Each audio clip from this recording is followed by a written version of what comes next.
Hi, I'm Will Hankey. You're excited? Yes.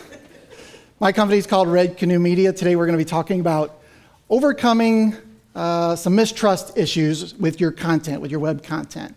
So, I saw it, it must be true, right? Everybody says that if you see it online? No, nobody says that, right?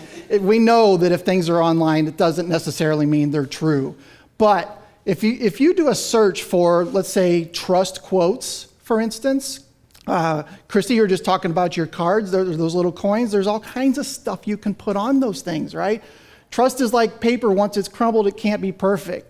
Oh, that's cute. Again. Trust is earned when actions meet words. Trust isn't given, it's earned.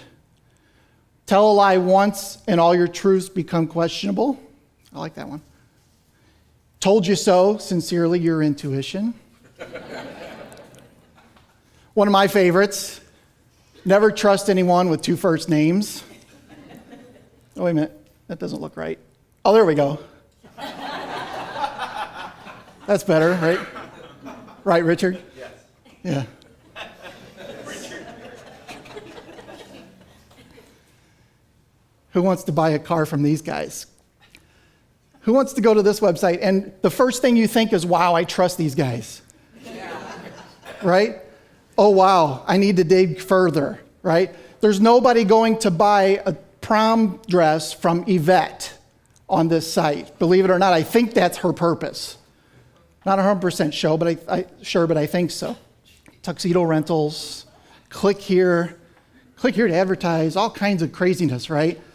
Probably not a huge trust factor when you land on this site either. By the way, I found this by just typing in Google horrible websites. Right?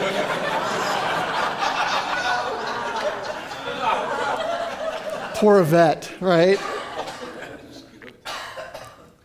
So if we're talking about building content, everybody, if you're not, you should be building content on your site. Writing blogs, creating videos, doing a podcast, whatever version of content you want to create. When you're doing that, there should be some things going on in your head to help make sure that the people that read that content trust what you're saying. Fair enough? So let's talk about a couple different ways to do that. First of all, use statistics, studies, trends, research, and data analysis.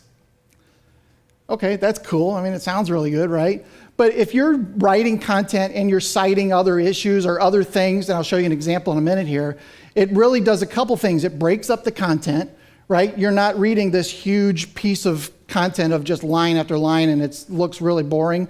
Putting different things like this in there can break it up, make it easier to digest, if nothing else, and of course, maybe illustrate your point in a different way.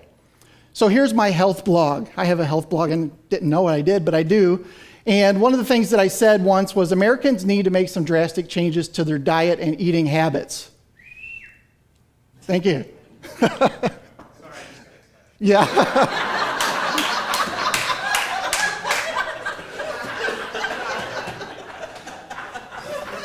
Thank you.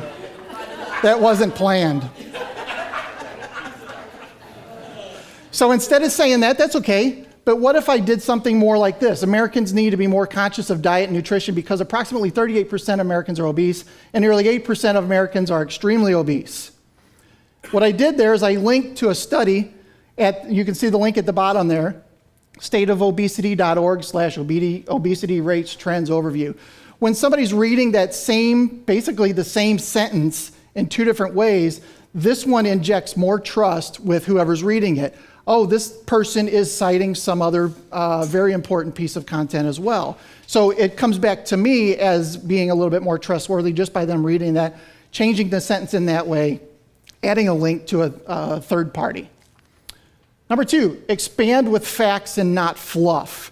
There's a guy in St. Louis that says, David Siteman Garland, I don't know if you guys know him, he always says something along the lines of more content, less fluff, something like, or if you want more fluff, go pet a bunny. That's what he says, right? But it's great. Fill your content with good stuff, not just junk, right? So here we are back on my blog. Americans should stop eating high amounts of sugar because it's unhealthy.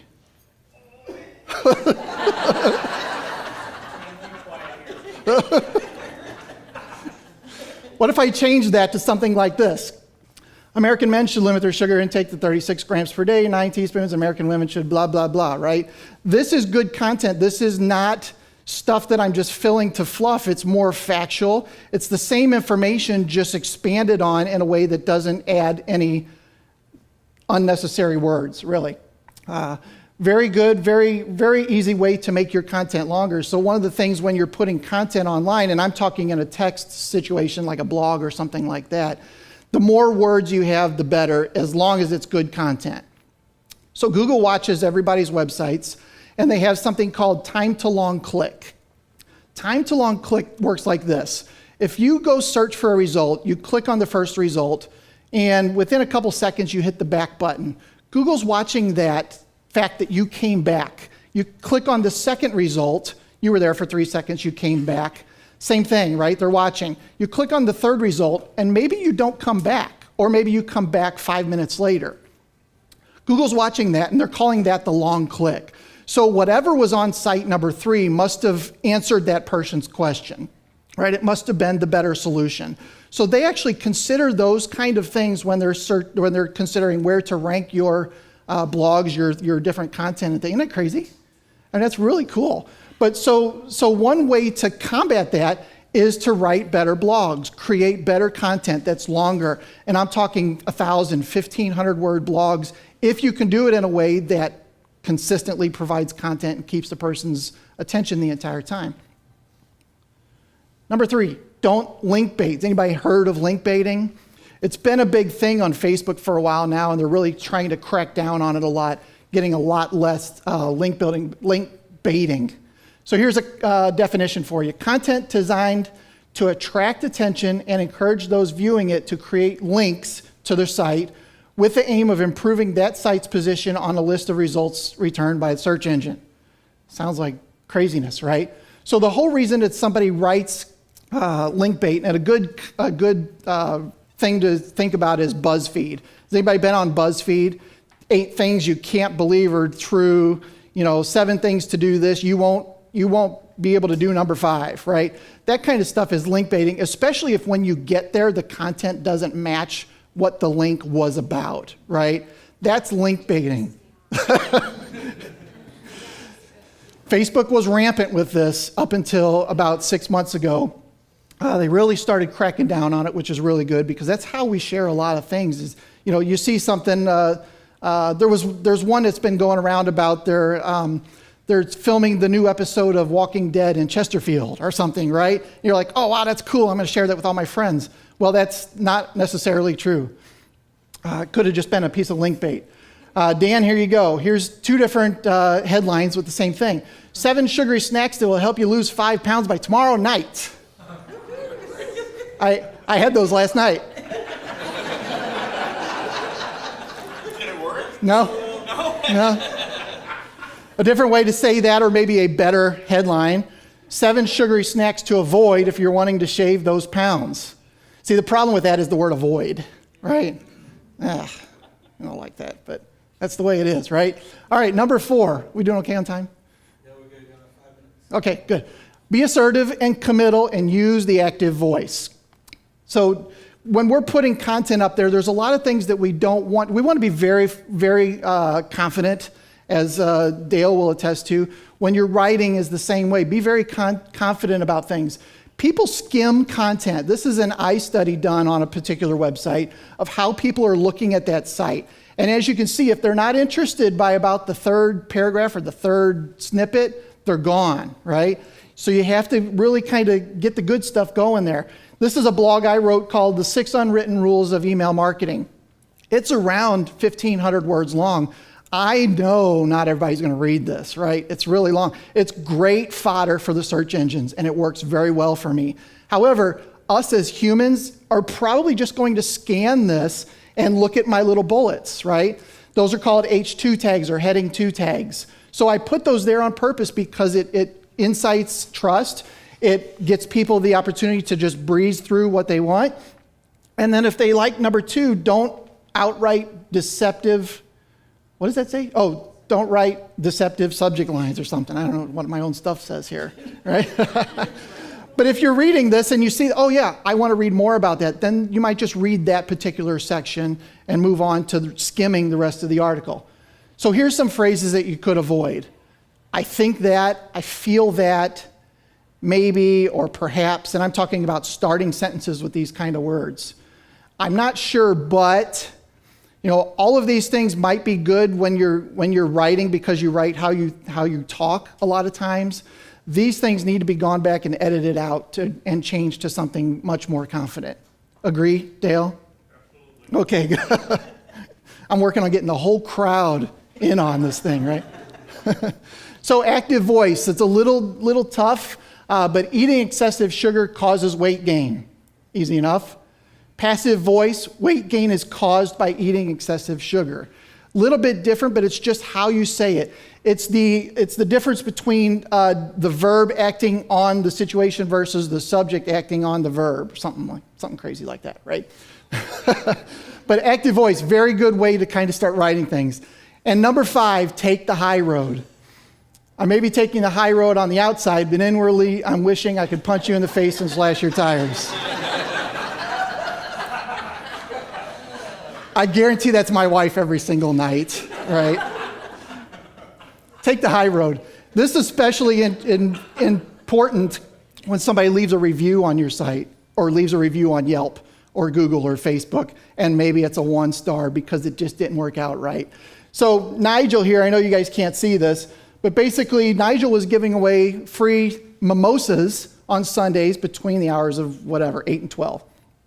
This guy decided that Nigel cut him off at 11:45 or something like that, wrote this scathing review, but Nigel's response was, please don't ever come back. I will stop bottomless mimosas if it keeps people like you away.